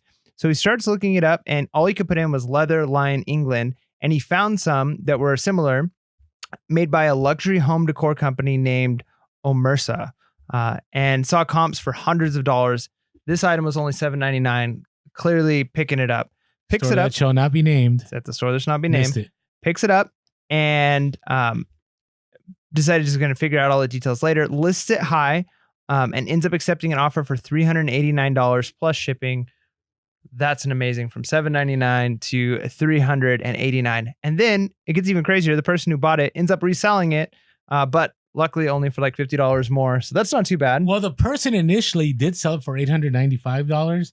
I just don't know what happened. We don't know. And by the way, flippertools.com is a tool that we use a lot, where you can investigate what actually best offers sold for. But right now it's eBay did something, so we still can't tell anymore now. But I wish we could share our listeners, but the footstool literally looks like a black leather lion, right? That you put your foot on, right? That's interesting. It's interesting. I would have completely missed it, right? Would you have stopped for this item? Yeah. Something that weird. You would have stopped for it? Yeah. I don't know if I would have been able to find it. I would have probably done, I think that was great to be able to look up, just because the England, like leather line England, just putting in keywords is good. I would have tried the picture thing, because I've had some luck with that. But something that weird that I don't see often, I probably would have looked it up, but I don't know if I would have put in as much time to research. It obviously took some time, and it was worth it. And so what Marco say is the other seller that sold it for more had better pictures, had better keywords. So that's always important. We always say keywords and pictures sell things, until we have the white beta background, and maybe it won't matter. Well, anymore. that could be it, and I do think that there's probably something to be said for that. But also, he could have just taken a low offer, and this guy was willing. He knew what it was worth, and willing to wait a little longer. Well, and the other guy, anyways, we're not going to get into it. But sometimes people, when people ask you where did you get this item, some people embellish a little bit, right? And anyway, so if I say I got a story behind it that wasn't real, I'm not going there. But anyways, it happened. So. Anyways, legit hustle of the week. All of them were. We went from cameras to hats to a footstool, right? And again, even though all the sharing that's happened, there are still deals out there. There's still money to be made. So yeah, hopefully we haven't destroyed the leather lion made in England from Omersa footstool market. Yes. Hopefully we haven't. So anyway, so thank you so much, Rusty. Thank you so much, Mark. And thank you so much, Trisha. Really, really. Oh, yeah. One thing we should talk about one time is maybe we should have different buying and selling accounts too. Something to think about. right? Because that's the case here, right? Because if somebody knows you're a reseller, maybe you won't get the same amount. You know what I'm saying? How often do you research somebody who's buying from you, though? That's true. I do sometimes. Depends on the feedback. If somebody has a lot, actually, I'll research somebody more if they have a lot of feedback. Huh. Because I'm really interested in, like, are they a reseller? I'll go to the items for sale. I'll check to the solds, because what I end up doing is, if I find out that they're a reseller, I go, why does this person want to buy this item? That's what happens. So anyways. Yeah, especially if it's like a unique item. Probably not for the regular bread and butter stuff. There you go. All right. So thank What you do you so got? much. Oh, we got ours. Well, let me say thank you one more time. Trisha, Rusty, and Mark. Appreciate you guys. Here's I'll share a funny story about Mark. I went to an estate sale and I walked in and out because there was nothing. And so he DM'd me later and goes, hey, I was at that estate sale. I go, yeah, but man, everything was gone. He goes, yeah, but you came later. Like, he didn't say it like that. He just said I was there first. And I go, he's right. Like, that's one of the things I'm just confessing I got to work on is I've been getting late to things lately. I know Mike's This an is early. this is not the game you can be late. Look, I'm not. No, I have had major scores being late, Okay, but Yeah. maybe there's major scores I don't know about. Yes, you cannot go based off of that alone, right? So, absolutely, I'm not naturally an early riser. I have had to fight tooth and nail, and even to this day, if you give me a chance, I will sleep in. If you give me a chance. Yeah, but man, I've decided, I heard something one time that that kind of changed my perspective on it. I'm still guilty. I'll hit the snooze and stuff like that. But I heard a guy say, and He'll wake up at 4:45. Here's my quote of the week. Guy said, and paraphrasing a little bit, but if you start your day, if you go to bed and you tell yourself, I'm going to wake up at 5 or I'm going to wake up at 6, and then you've got your plans of what you're going to do that day. And then you wake up and the very first decision you make during the day is to let yourself down. I told myself I was going to wake up at 5, but you know what? I'm not going to wake up at 5. You already have lied to yourself today. Oh, that's your powerful. Very first decision. I'm feeling guilty. I'm feeling convicted right And then now. how, like, and so kind of it was just presented of like, if you want to have integrity, then tell the truth to yourself. And if you promise yourself, you tell yourself you're going to do something in the same way you wouldn't break a promise to somebody else, don't break the promise to yourself. And if you say, I'm going to wake up and do this, then do it. I'm going to share Mike's speaking tour coming up here soon on the link below. Yeah. Just joking. Vote for Mike. Vote for Mike. 2020. So, all right. Hey, so let's, hustle of the week. Okay.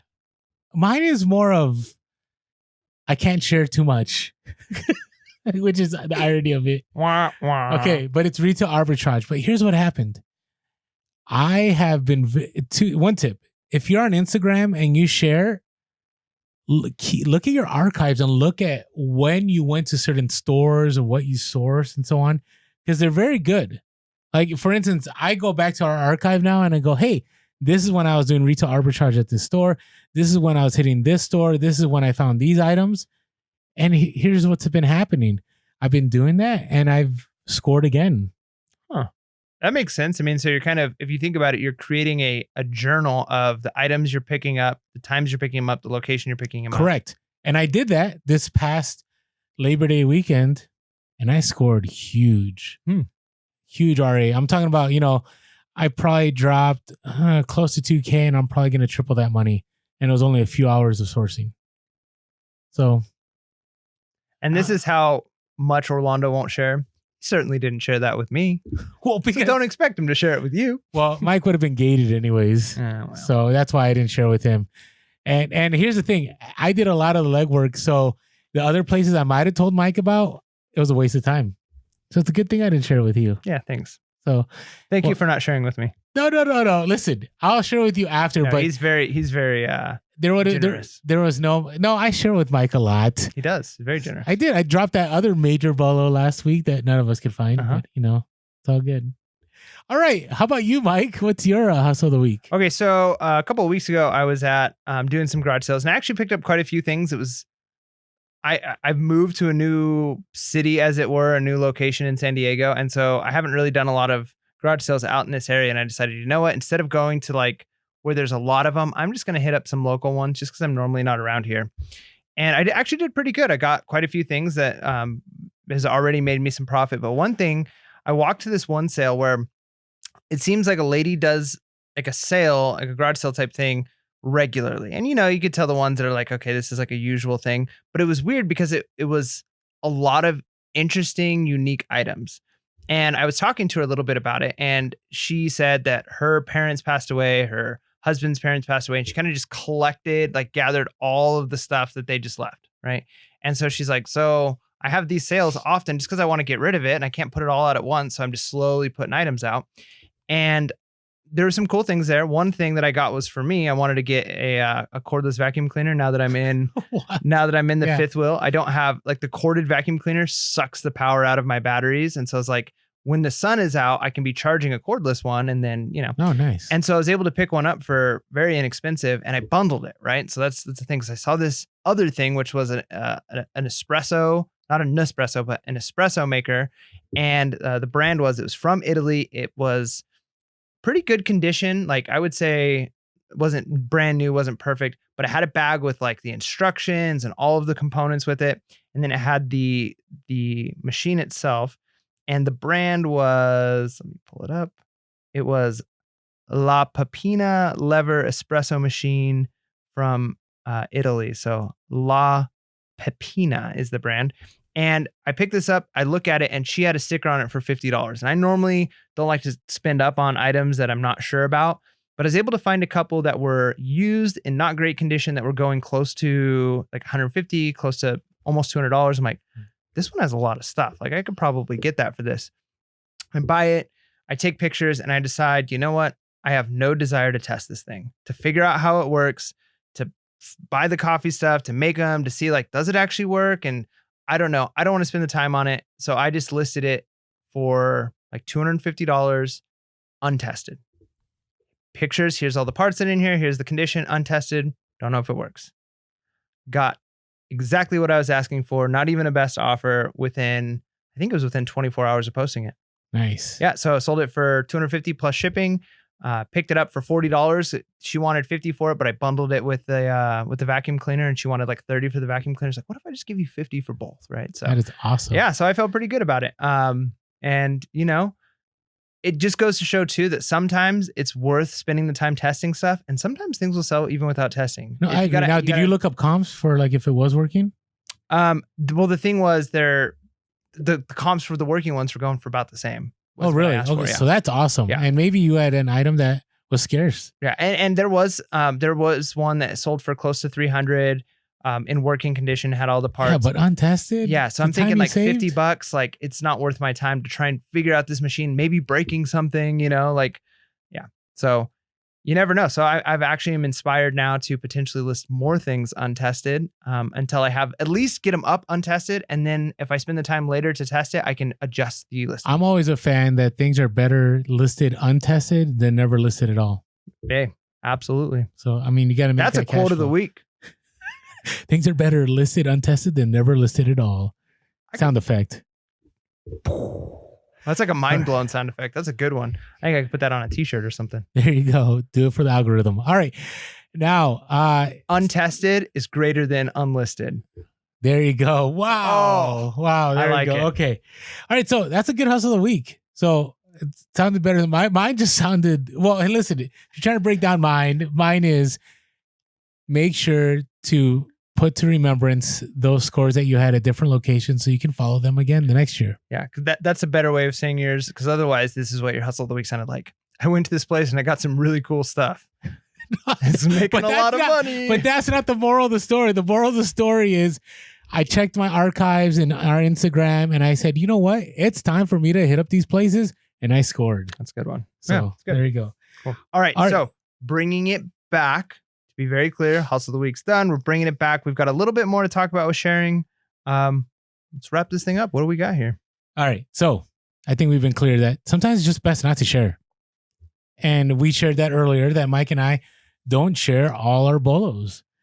And there's nothing wrong in that. Are we okay with that? Like, yeah. I mean, some people will, and we did. We got called out last year, right? I mean, there were people that like screenshot me and like hated on me. Well, I think part of it was there was a misunderstanding. I think you were ironically, and not even ironically, I think it was like Did I poke the It's bear? almost satire, right? Like you were taking videos and pictures of things you were picking up, and it was just nothing but blur, right? And you were doing it almost like satire. Like, look, No. I was being real. Like, well, okay, so there's two elements of it. Part of it is being real, and one of the things you were trying to do is this. You were trying to say, look, I'm out here working. There's stuff. I've got a full cart. I'm not going to show you what's in it, but if you're willing to get out there and look, you can fill up a cart. And that was my point. So that leads to our second part here, is that sometimes it's better not to share. And the other part is, the other part is, Other pot? I'm like my accent from the East Coast. I don't know what came in. So, anyways, the other part is that sometimes it's better to share how than what. Right? So it's, hey, this is how I do it. So when I share things that are blurred, it's because I want to share you how I do it. So how do I find out? Okay, I go to one store, right? And I will scan like there's no tomorrow. I'll do that for an hour or two.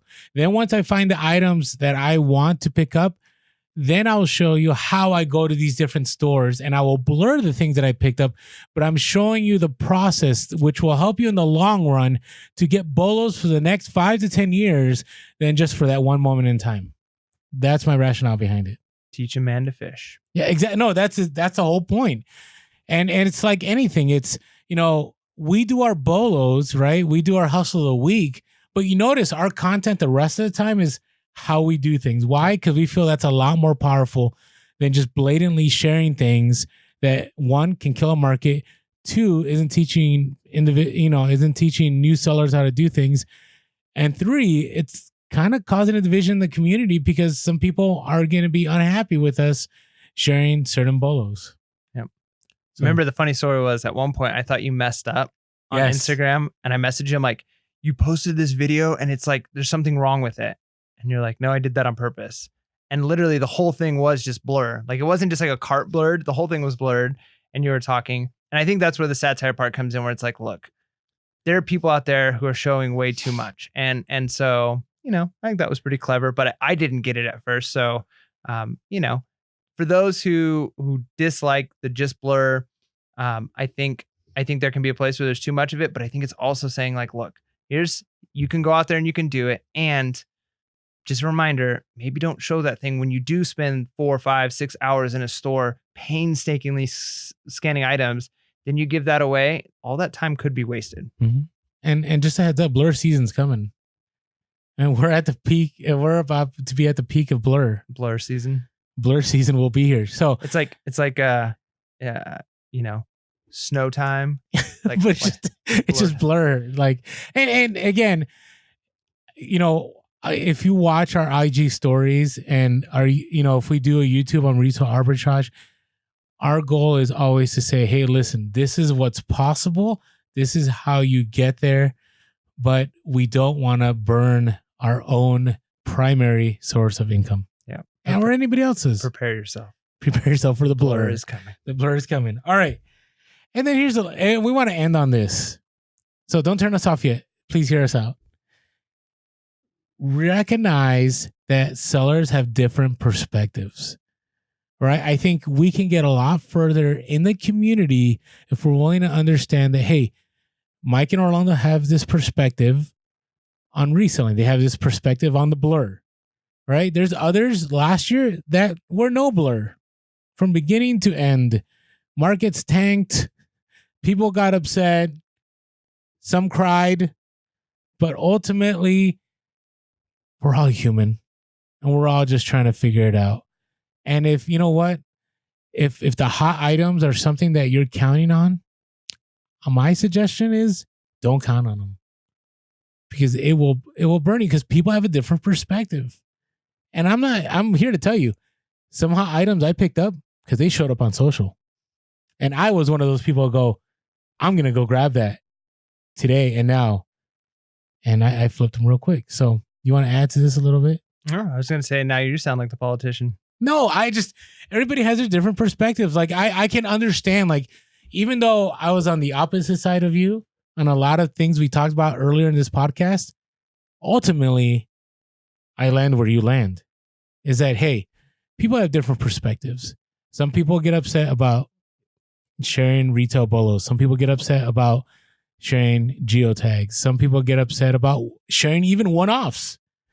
But ultimately, we need to function in a way that we got to stay focused on our own business, understand that judgment in the end, and I agree, there's a place for judgment and there's a place for calling out things. I 100% agree with that.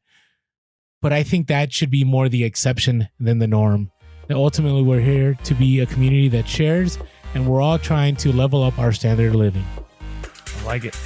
So with that being said, make sure to be real, be relevant, and be reselling. Peace.